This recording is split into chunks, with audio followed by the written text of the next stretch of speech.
I know what it's like to feel that no matter how much you do, it never feels like enough. And so many of the professionals I work with have the same experience. So many brilliant, capable, high-achieving people feel this way, often without realizing why. Now, I grew up with the belief that I wasn't good enough, and this belief was formed in my childhood. I now know this was not only because of my parents' own fears and expectations that they projected onto me, but it was also because I'm what is known as a highly sensitive person, one of the 20 to 30% of the population whose brains and nervous systems are wired differently. So we feel and experience more than most people do. And what we feel affects us very, very deeply. So as a child, I was constantly told, you're too sensitive, stop taking things so personally, you're too serious, or why can't you be more like others? The message I received was that I should be like other people, and there was obviously something wrong with me. Now, I've worked very hard to transform that belief so that now I understand and accept my uniqueness, and I know I don't have to prove myself to anyone, and I don't need to seek validation from anyone. I know how physically, mentally, and emotionally exhausting it is to live with this belief and to feel you constantly have to prove yourself. And many professionals I meet are experiencing the same thing. Sometimes they know they have this belief and are consciously trying to hide it, maybe. And sometimes they are not even aware this is going on. They just feel this constant pressure to be more, to do more, that they have to constantly be accomplishing, or if they're not, then they have no value. So this belief of not being good enough or not being enough in many cases also leads to what is known as imposter syndrome, which is a psychological pattern of self-doubt, where you just simply doubt your skills, your talents, and your accomplishments, even though external evidence may be there of your competence and accomplishments. Since my specialty is energy, I have come to realize that this is not just about self-doubt. It is an energy pattern, a belief that sits underneath everything you do.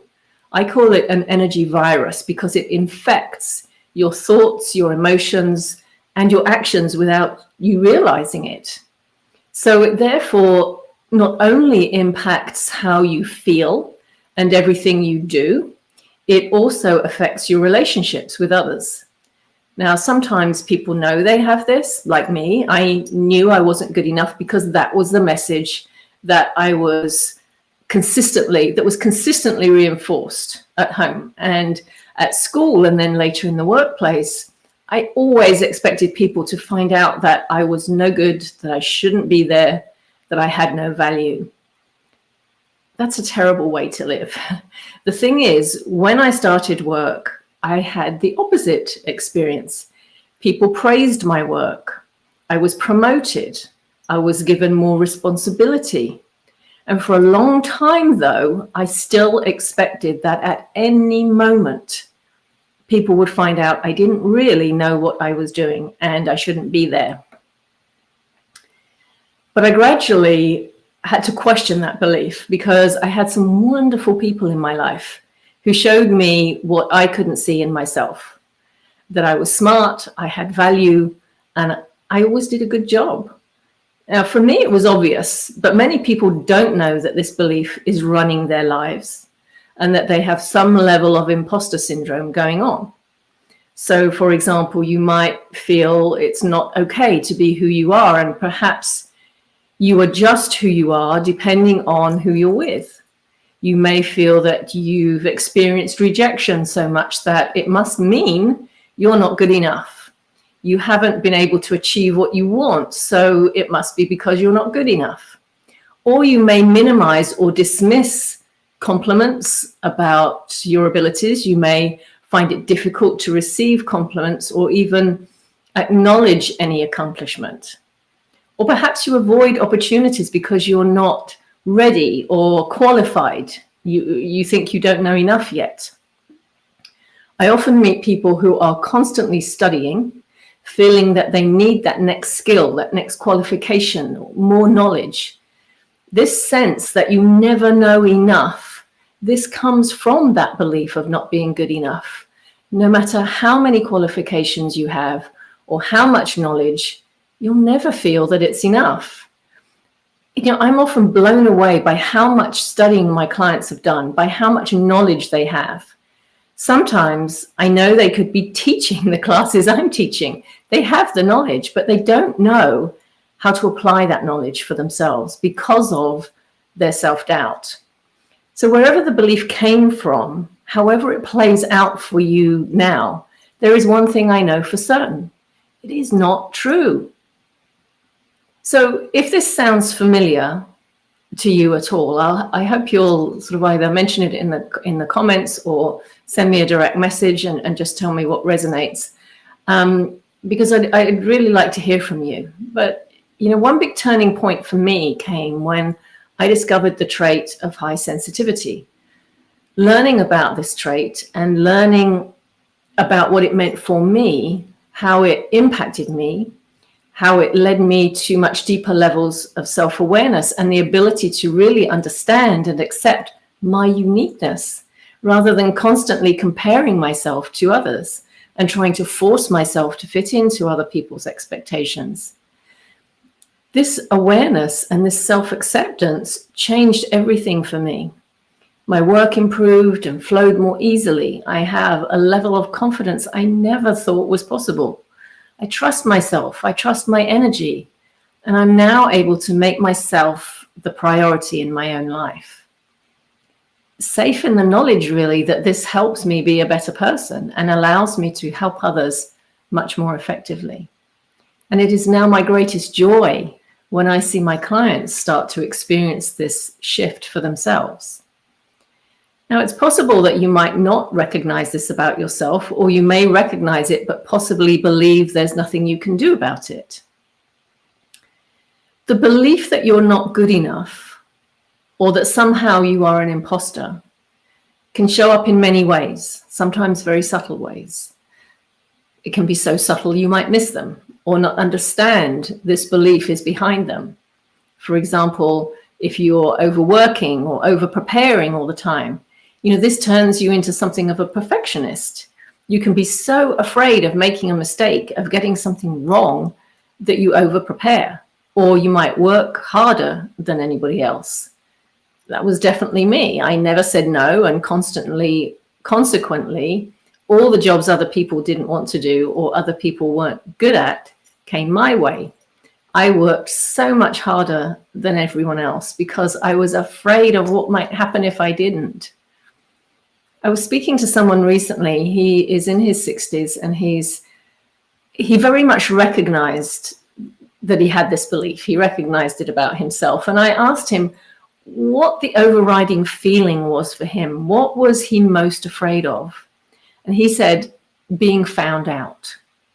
The fear that people will discover you're not who they think you are, that you shouldn't be doing this work, that you don't really know what you're doing, that you don't belong there. And that was how I felt for many years. And when I look back now, I realize just how exhausting and even traumatizing that is. It is an exhausting way to live. You can never allow yourself to enjoy anything.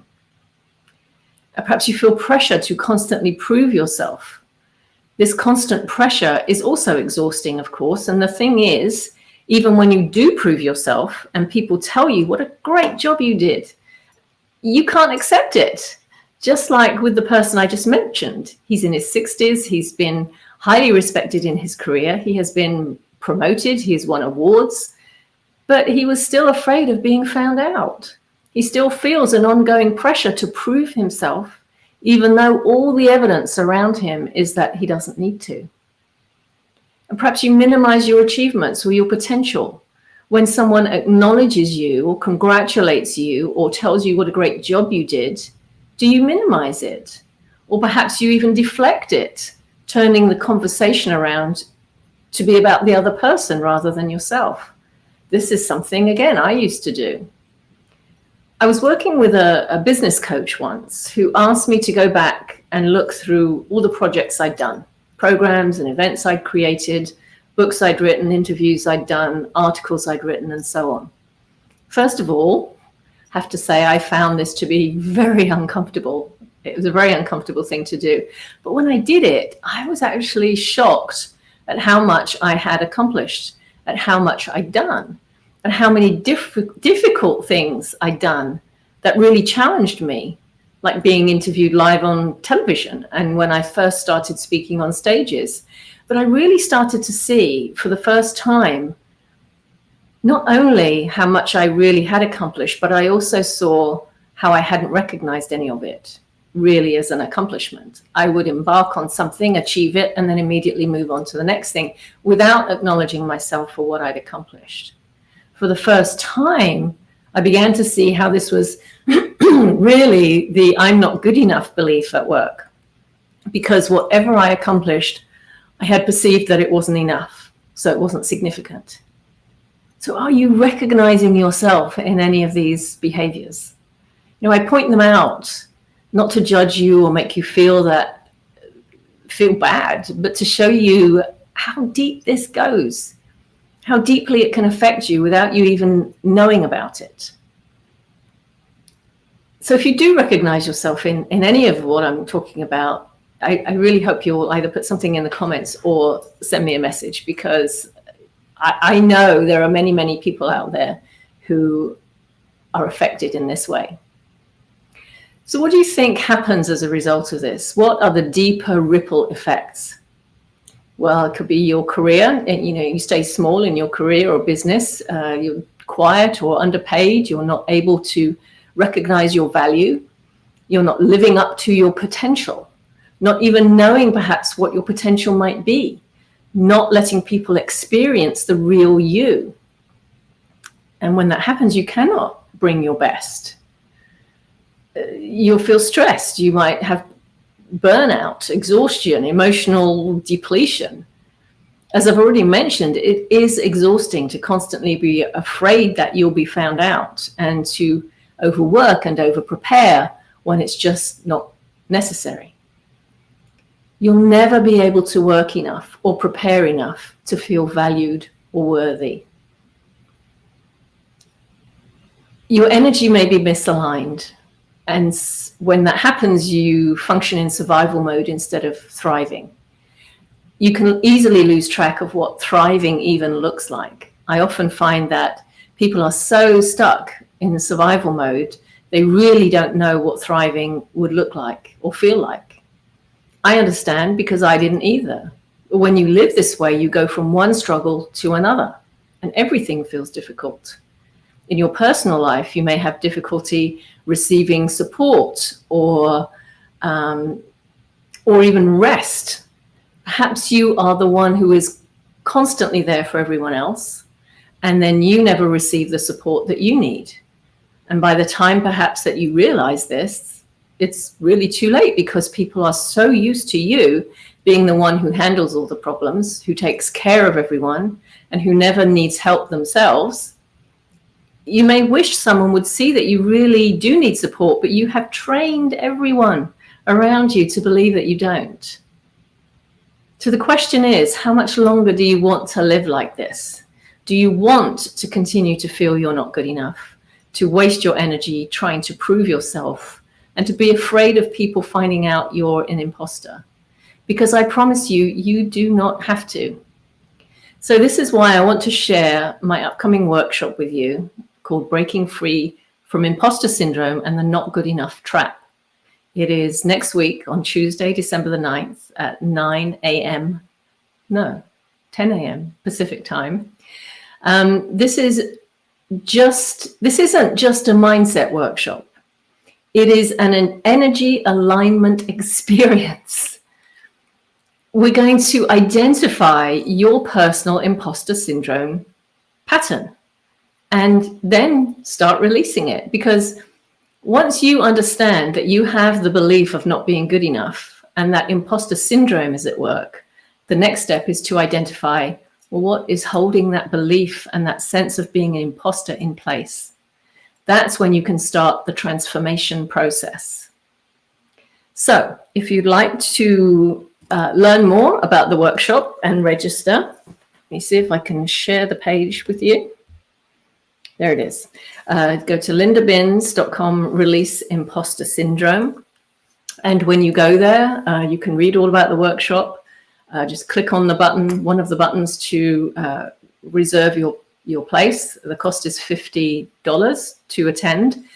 If you are on my mailing list, my email list, you will have a coupon, or you'll find a coupon for $30 off the $50 workshop fee. So you can come for just $20. So if you want to sign up for my email list, you can do so on my website, just on LNB&x.com.